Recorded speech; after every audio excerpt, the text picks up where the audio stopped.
It's the first Raw of 2004. Josiah, what do you got? So as we open up on 1/5 of 2004, gonna take some getting used to.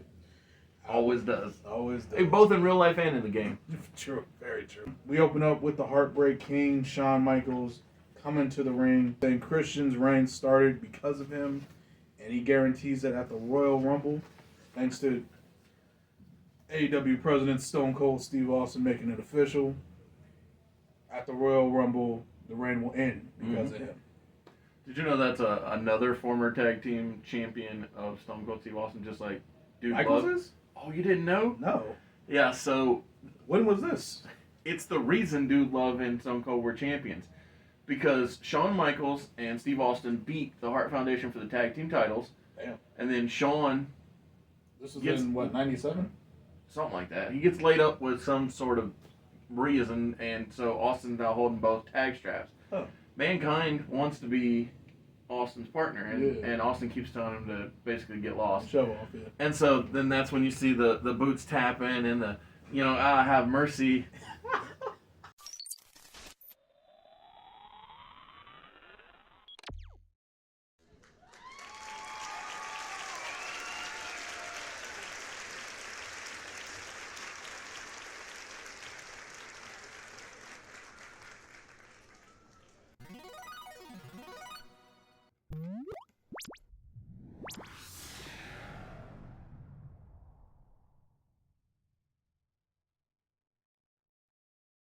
Dude Love character comes Dude to save the Love day because dude's like, oh, of course you don't want to be with that mangled up freak. I'm about to say he's a psychopath. But me, Yeah, I'm the coolest cat around the alley, Dad. exactly.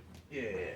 And so that's what caused that. I'm about to rewatch that. I don't remember none of it. HBK's got friends in high places. Yeah. Is the important part of the story. Exactly. That was the time thread, if you will. But yeah, you know Shawn Michaels, he ain't a fan of no devils. So he's here to go ahead and take care of that. After that, Christian comes out, obviously limping and selling the effects of the death match he was Yes. just in. I mean, the guy has been put through The ringer. Yes. So he's defended. Let's try and see if we can get this. So he defeated Brock Lesnar. Yes. And Goldberg. Yeah. And he retained his title against Brock first, right? Yes. Then Rey Mysterio, right? So Brock, Rey. Yeah, So I think it went Brock, Rey, Triple H, right, and then Mick Foley.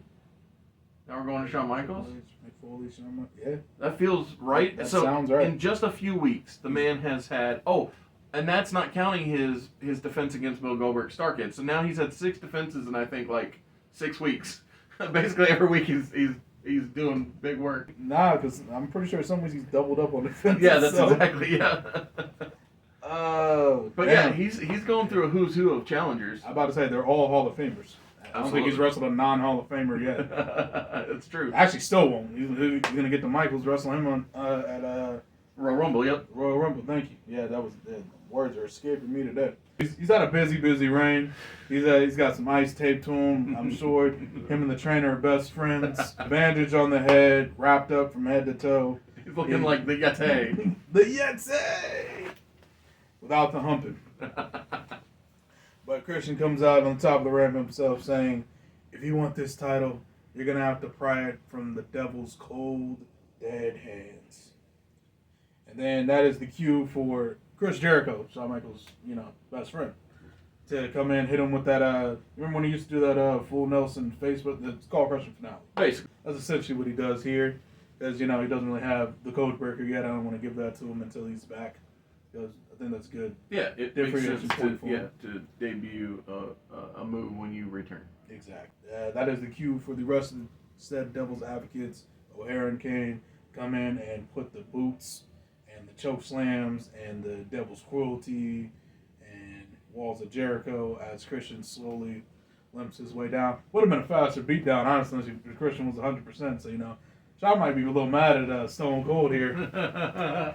Once Christian finally does limp into the ring, hits him with a kill switch, stands on Shawn's neck to really prove a point, and holds up the title until he realizes his shoulder's effed up. So he has Kane just be tall for him and points up to the championship. But the point being, Michaels, Christian, Royal Rumble that has been set up.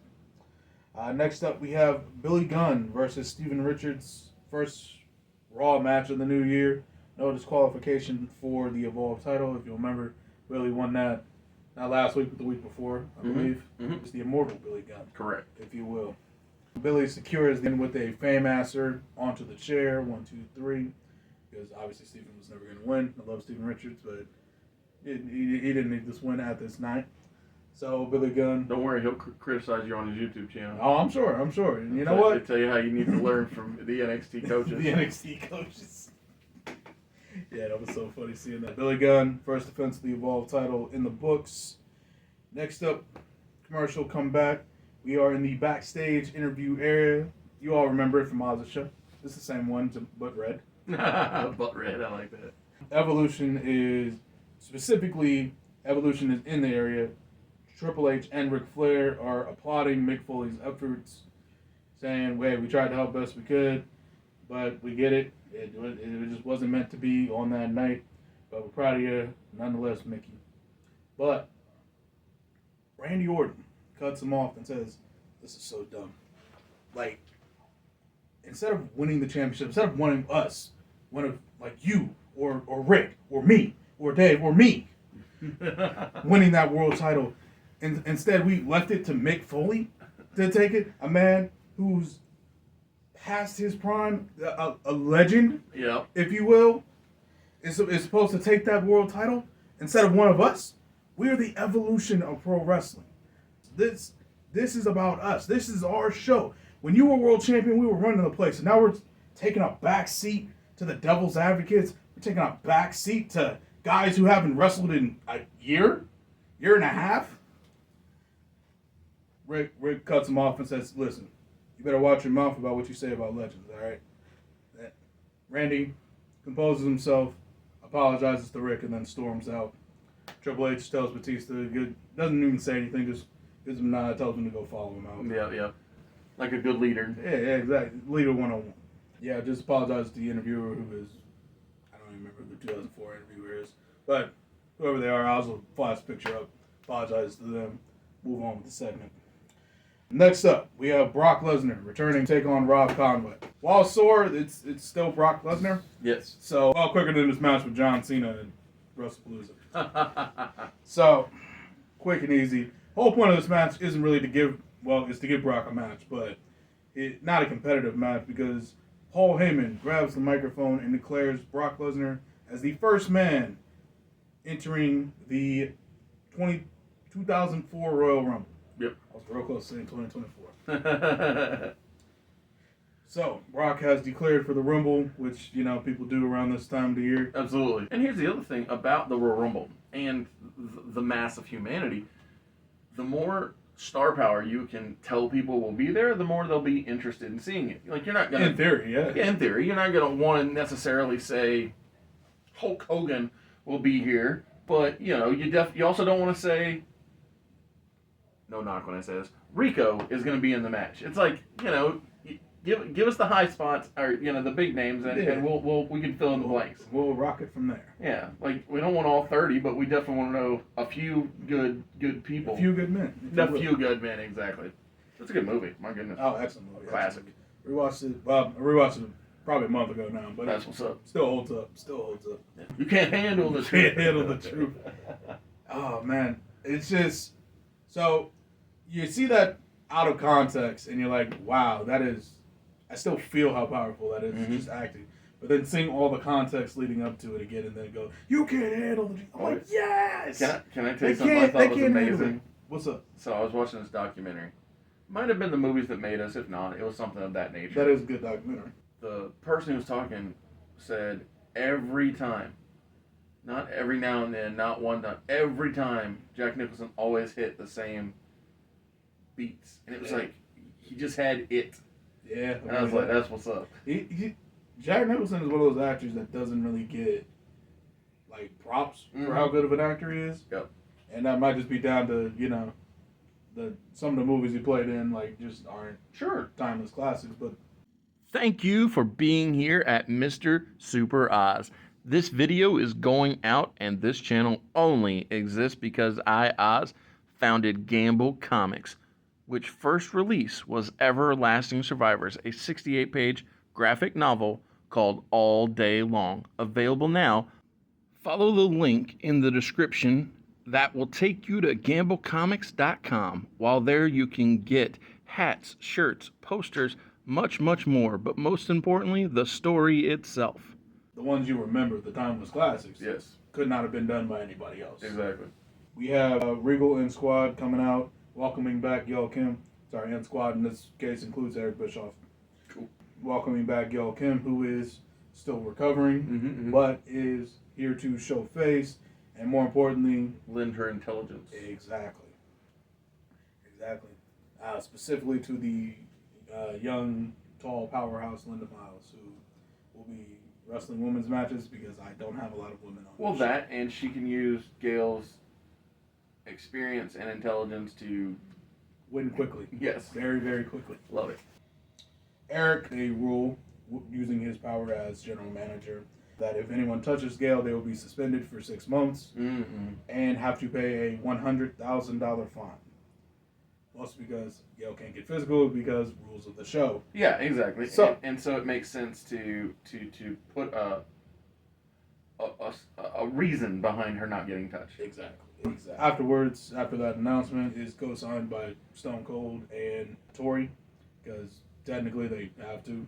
Well, not just that, but it makes sense. It's like we ain't trying to see an injured person get more injured. Exactly. That's how you get sued. Yeah, so, and I think that could even be the justification for them. It's say, hey, let's not make it a her specific thing, but a person who's got reason not to get touched. Don't be getting touched. Don't have them be in touch. That's as simple as that. Yeah. No, I'm so lying. They go and sit at commentary for the next following match. Perfect. Which is Tajiri and Carlito, who remember have a pinfall victory over the tag team champions, versus half of them. Yes. Versus Rico and local competitor number 7. So Rico is going through tag partners. Being portrayed by Vacant. Yes! Honestly, Vacant, one of the greatest champions of our generation. Absolutely. Such a talented man. I think he recently became the WWE ID Women's Champion. Oh, really? Yeah. Kylie Ray had to give her up? Yeah, she's pregnant. Oh, really? I didn't realize. Yep. Luckily, Vacant is bigendered, biracial, or I guess multiracial. I'm not really sure what the ruling is on that one, but he is it all. Rico and Vacant go 2-on-2 with Carlito and Tajiri, and as always, as soon as Rico sees things are not going his way, he refuses to tag his partner and leaves. Goes and takes a powder, in Rico's case, probably literally. And Tajiri and Carlito hit a... What do I want a tag team finisher to be for those two?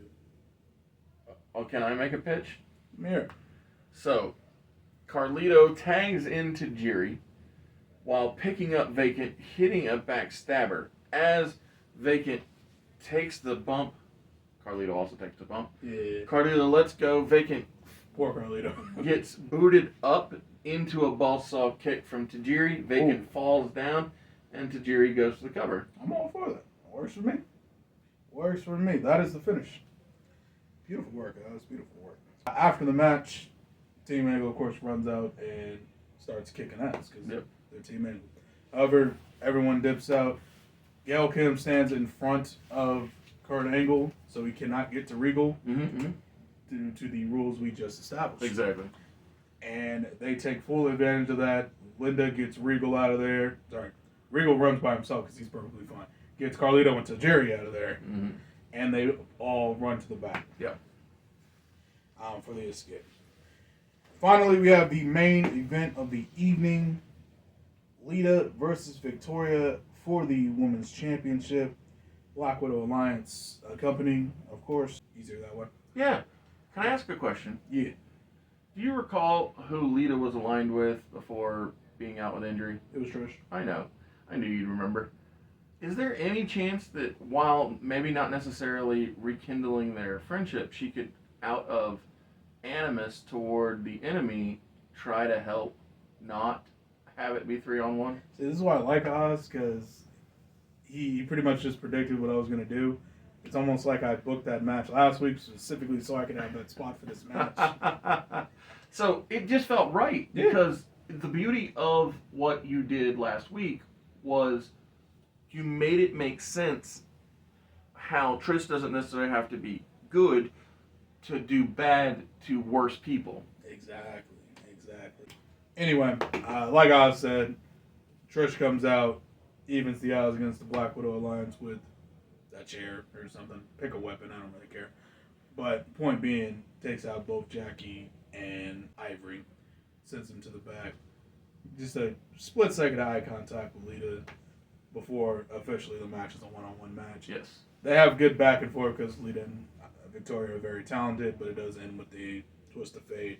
Lita sold 1, 2, 3. Lita retains. Love it. Yeah, this is a much better ending to the first Raw than the ending of the first SmackDown because you send the people home happy and I Make them miserable. crush everybody's hopes and dreams. I figured after that, yeah, I kind of had to.